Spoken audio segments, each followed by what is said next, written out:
From Lagos, the nation's commercial capital, this is the news at 10. Live from Channels Television. Reporting tonight, Sulaiman Aleda. Hello and welcome tonight. Collation of final results of the Anambra governorship election begins at the INEC headquarters in Awka, Anambra State. Kwara State chapters of the PDP and APC clash over control of party assets. Nasarawa State begins land title certification, adopts the geographic information system to check fraud. And wreckage of a Mozambique Airlines plane that disappeared over Namibia found, 34 people on board confirmed dead.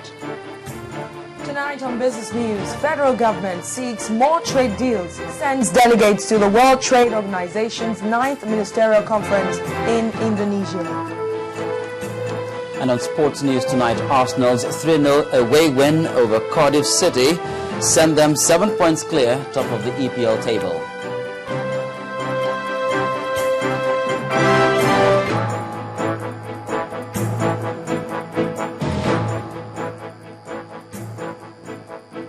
Final results are being awaited in the Anambra supplementary governorship election after counting of votes was earlier concluded at the various polling units. It emerged that the All Progressives Congress, the People's Democratic Party, and the Labour Party made good their threats to boycott the exercise.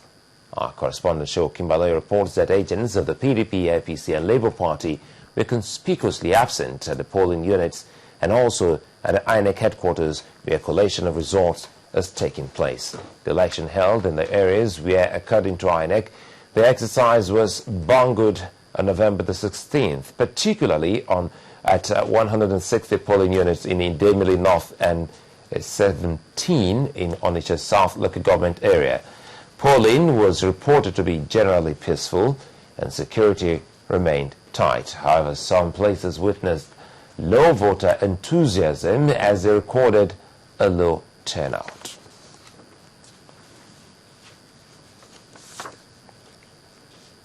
Well, earlier in the day, intending voters started going out in trickles for their accreditation before 8:30 a.m.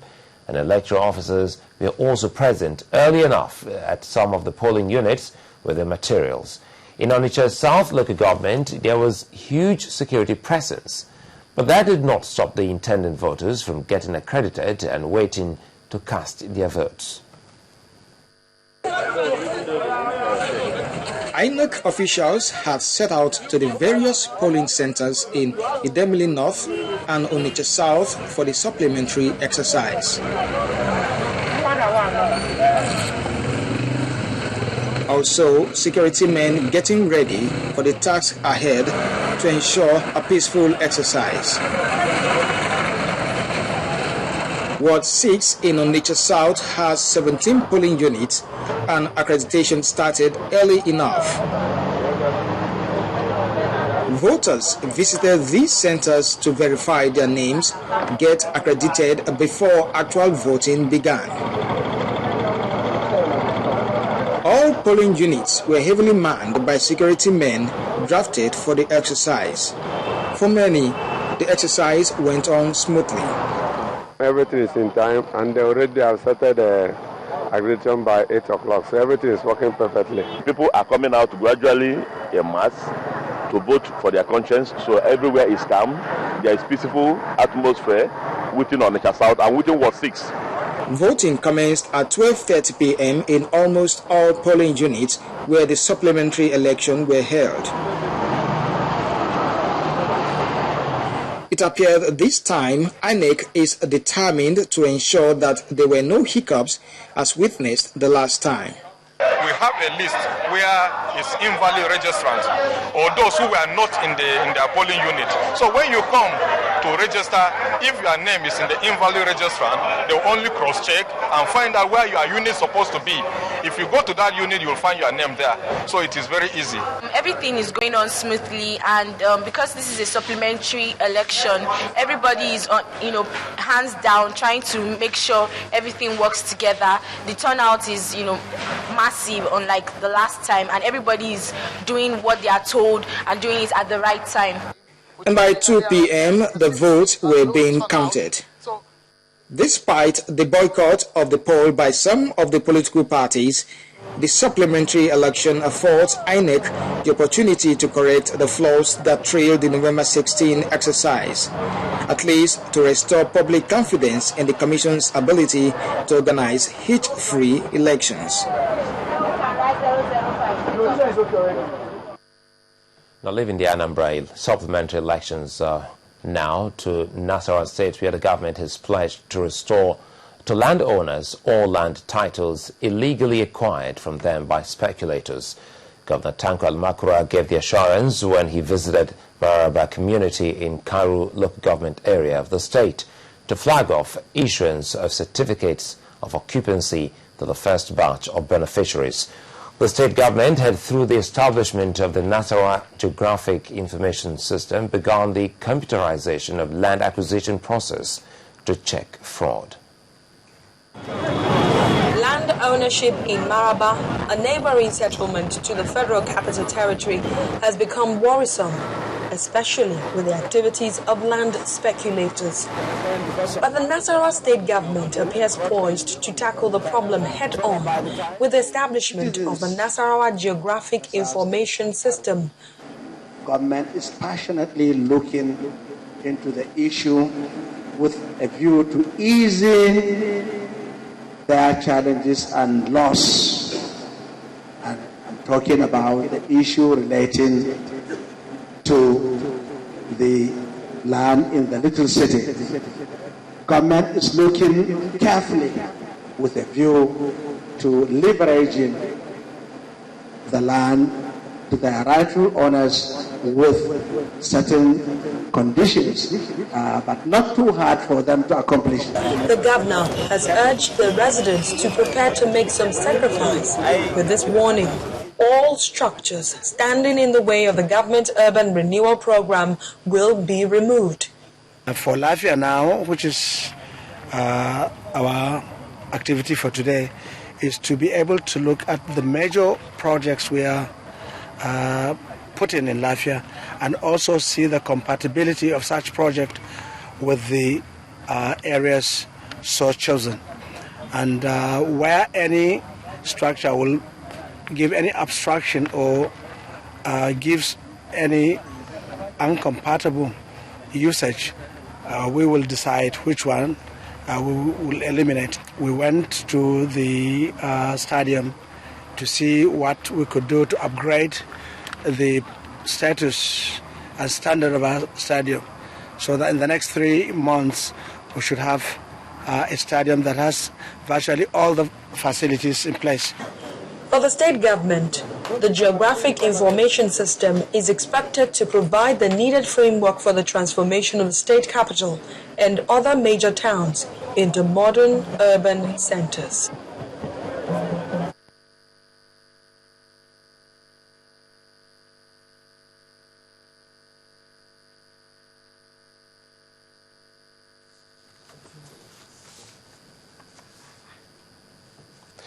Well, the Nigerian entertainment industry today is seen by many as the largest single provider of employment for Nigerian youth in the country. The usual glitz associated with entertainers have led many to believe the industry rewards all practitioners with fame and fortune. However, the recent trend of soliciting for money for ailing celebrities proves otherwise. Our next report takes a look at why the industry is getting a lot of attention, but by playing so little. Popular financial magazine Forbes beamed its spotlight on the Nigerian entertainment industry and ranked 7 Nigerians as part of the 10 richest entertainers in Africa. This will not come as a surprise to many, considering the exquisite glamour, superstar status and the in-your-face extravagant lifestyle that is associated with many Nigerian acts.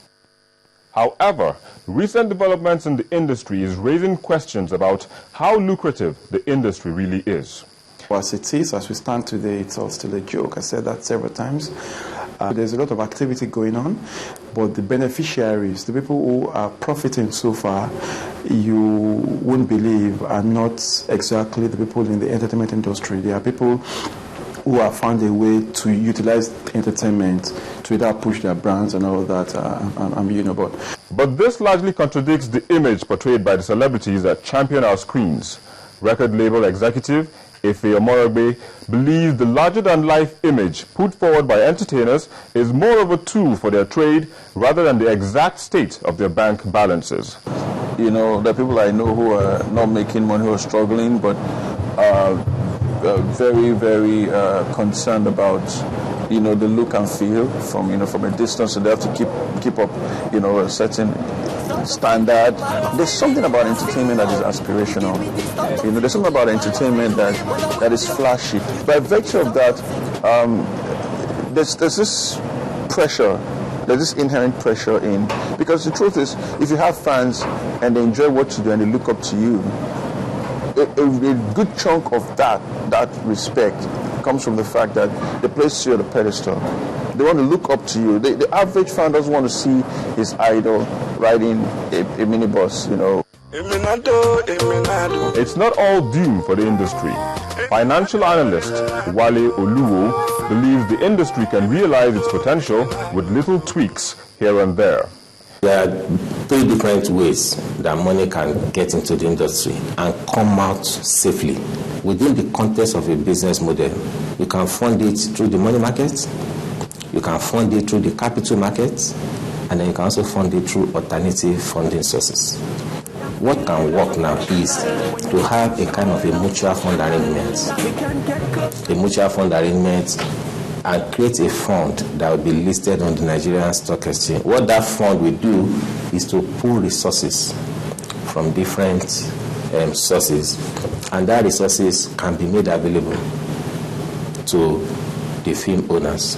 He also suggests that the industry will rise to become a major spinner of the economy. Every industry must operate on a model that works. Getting a business or economic model right is the most difficult thing to do. But the moment you get it right, it begins to drive that industry. I can say it is trending towards a multi-billion naira industry. As it is now, it is clear that the industry has done well for itself running on an autopilot. But to move to the next level and realize its potentials, it's time different stakeholders started taking proactive steps.